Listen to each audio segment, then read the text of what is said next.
أنا اليوم مغرب مغرب يمكن لأول مرة بحياتي بتكون البرازيل عم تلعب أنا عم بشجع فريق تاني.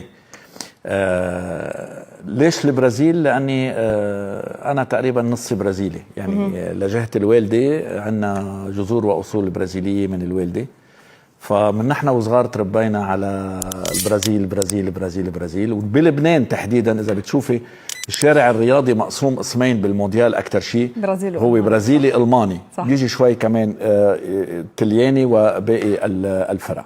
فإذا أنا برازيلي لأنه الوالدة عندها جذور وأصول برازيلية، من هون أنا بحمس البرازيل. بس اليوم رح كون مع المغرب صراحة. هلأ كانوا عم يسألوني بالعلن مع المغرب ولكن تحت الطاولة مع البرازيل. لا اليوم أنا فوق الطاولة وتحت الطاولة مع المغرب لأكثر من سبب. أولا المغرب بلد عزيز وحبيب ودولة عربية بنحبها.